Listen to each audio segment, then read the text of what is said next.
ready? Like on top of building. Hi.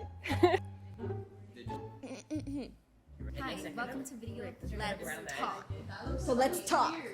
Hi, I'm Juanpis. That was a really long question. Like, I you was guys like, have no idea what to say. I'm like, she went so many different directions. Oh, that's your fun fact? Yeah. Oh. No, stop. Cut that out. Cut the innocent part out.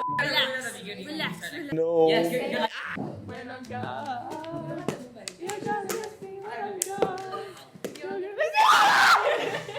Can we add that in, guys? Please. Was it recording? Yes. Breaking the shit. Hi, I'm Tomas, and in case you're wondering, Messi all the way. Hi, I'm Manu, and unlike my brother, I have no preference over Colombia or Argentina. Hi, I'm Bea, not Esperanza, and yes, I am La Más Chiquita de los Pastores. I'm Anto, alias Toti. I'm the one that goes to school in DC. Hi, I'm Dani, and I'm actually the oldest Garcia. I'm Juanpis, and I'm the one that has the talent in the Monroys. Hi, I'm Nene, and I have a question. Do I stop being a pastor's kid when I get married? No. Okay. Anyways, This is the PK reunion. This is the PK reunion. This is the PK reunion. This is the PK's reunion. this is the pastor's reunion. Pastor kids reunion. This is the PK's reunion.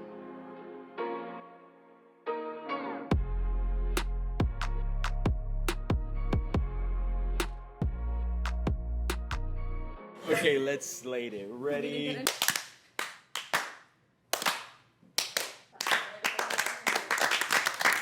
Welcome to another episode of Let's Talk. Everyone. Hi everybody, welcome back to an episode of Let's Talk. I just realized this is the first time I'm officially hosting. Yes. And I'm so excited because I'm here with my siblings.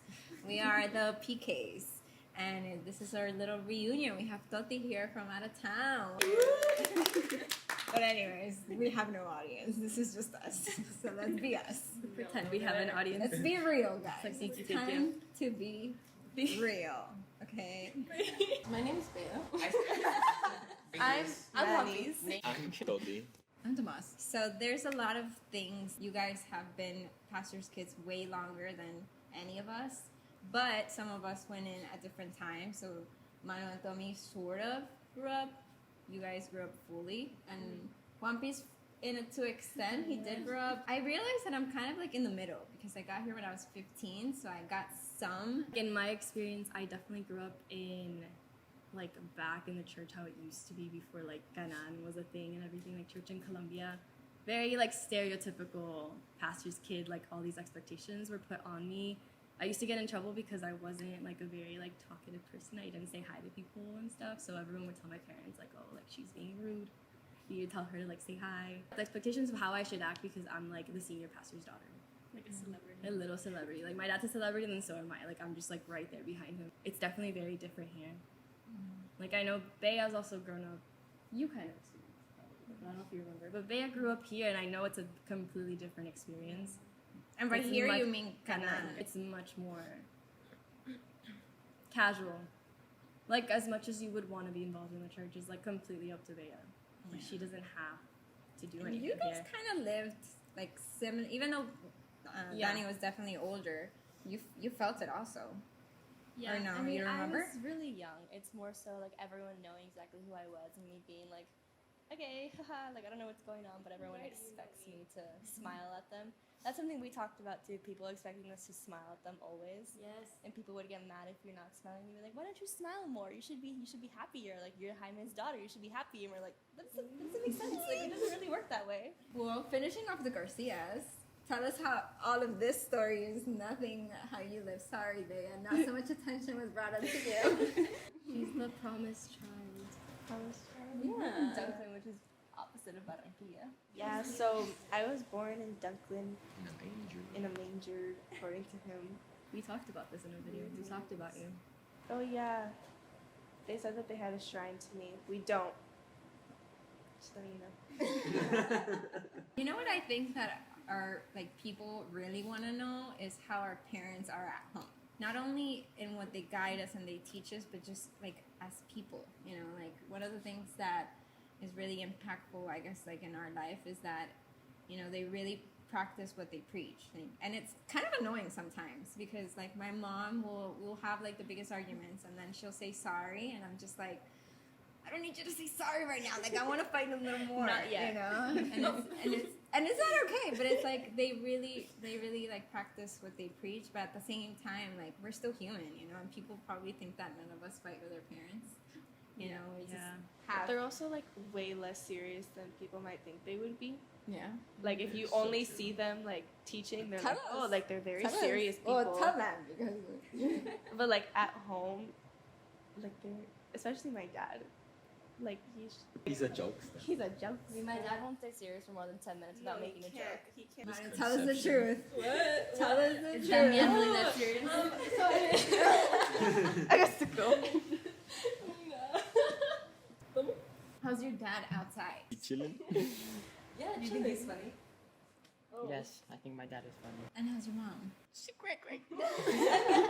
Look, Just kidding. I'm kidding. I feel like it's a misconception that people have that it's like no one fights or like no one argues with the pastor. It's not like faking something and like only preaching to people and then coming home and like disastrous lives and everything. But it's like even if we do argue or have like disagreements, there's somehow a way to fix it.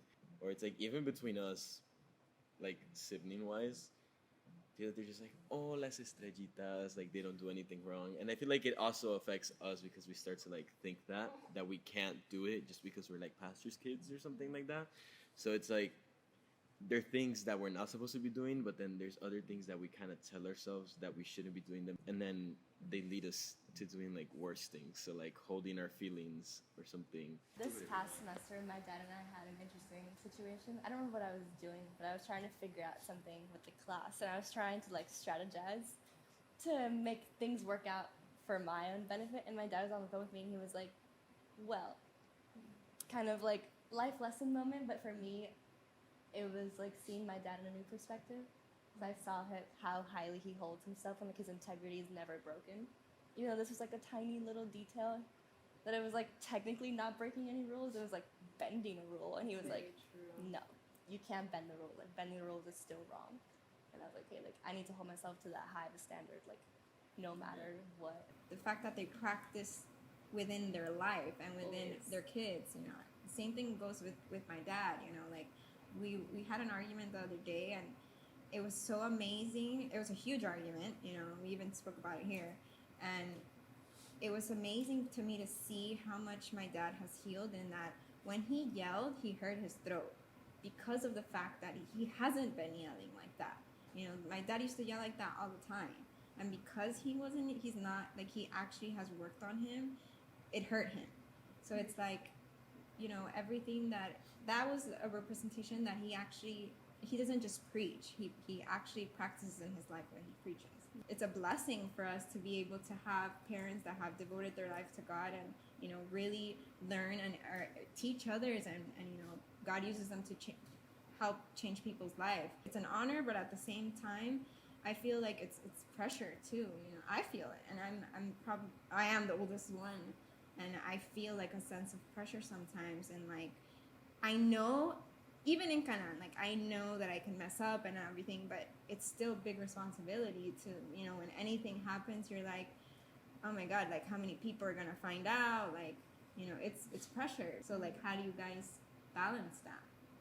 I feel like more than being like a pressure, it's like the standards are pretty high for us. And I wouldn't say anyone particularly put the standards high for us, but like ourselves. I feel like personally, it's been the other part of like maybe I'm saying too much, or maybe like not many people should know about this. But then at the same time, it's like coming into agreement with myself of like some people should know about this. But it's also not the point of going to the other extreme of like no one can know about this, not even like the closest people, because at the end of the day, it's not healthy. Like it's not healthy either for us or for even our close relationships if we don't know what we're going through or like what we went through. So it's like I feel the standards got really placed high for us by our own selves. But it's like we were in Canaan for a long time already. So it's just like we went into it not knowing like what pressures we were going to put onto ourselves, but like seeing how people like saw our parents so like, I wouldn't say like perfect, but like as role models. And they would see them and they'll be like, oh, people come up to me and they're like, I wish my kid was just like you, like pray for my kid or like to be like that. So it's like those kind of things put a standard on me. It's like I should be a role model, like better, like something like my dad. Yeah. But it's more of like I am my own version of being a role model to people, and I'm working on it. Like it's not something that we're always gonna finish because our parents are still working on it daily. I feel it in even when I'm like helping, because I am part of the people that help. Like I feel like I need to be always nice to everybody, because if I'm not, it's gonna be like, oh, she's so like Juan Carlos's daughter is so mean, and it's like, what if I have a bad day? Yeah. You know, what if I don't You're want allowed to to talk? have a bad day. Yeah. So how are your experiences? And I might have gone to another extreme at one point in my life where I was like, I don't freaking care anymore. I'm just gonna be here. I found a balance. We are a very transparent church and we share our testimonies and everything, but it's also like when you're ready to share it and like with who.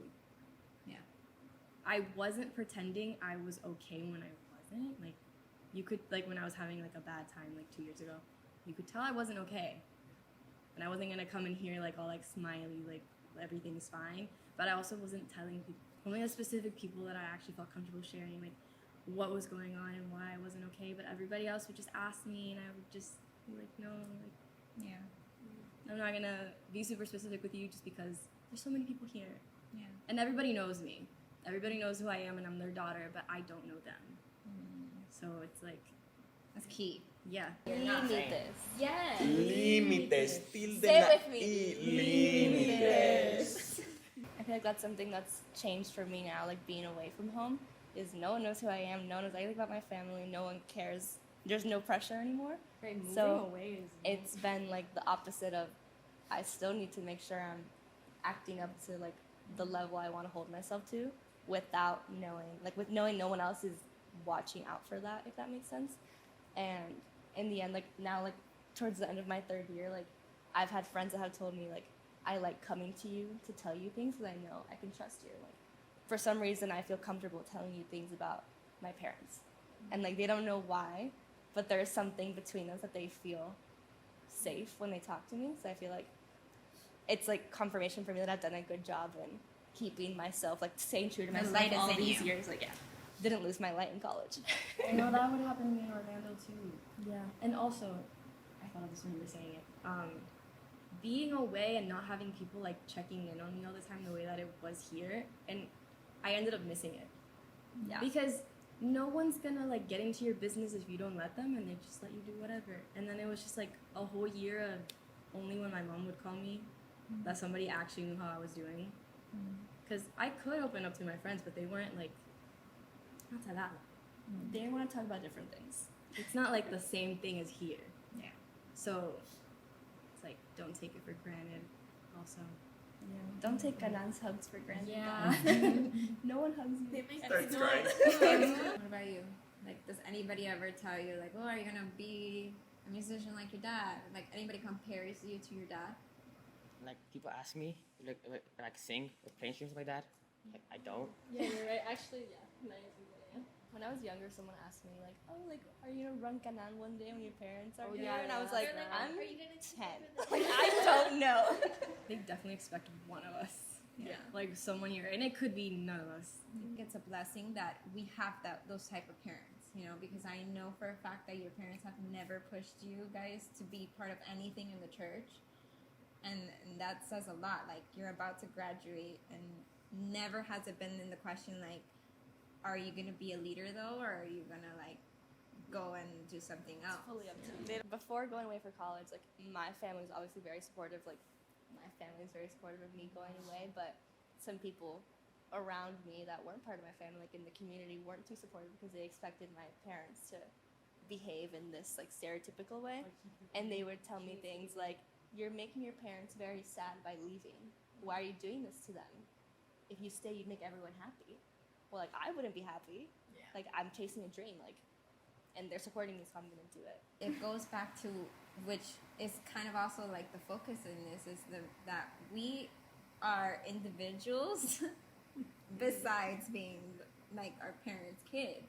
Yeah. And what's really important is, you know, not only what they taught us about God, but what have we done with that information? You know, like, how is our relationship with God? Because, for example, Manu, right now, you're about to graduate and you're about to go to college. You know, like Doti, you had to have those and when you went away too, you know, like when you went away, those foundations had to be stilled in your heart for you to be able to even thrive anywhere else, you know.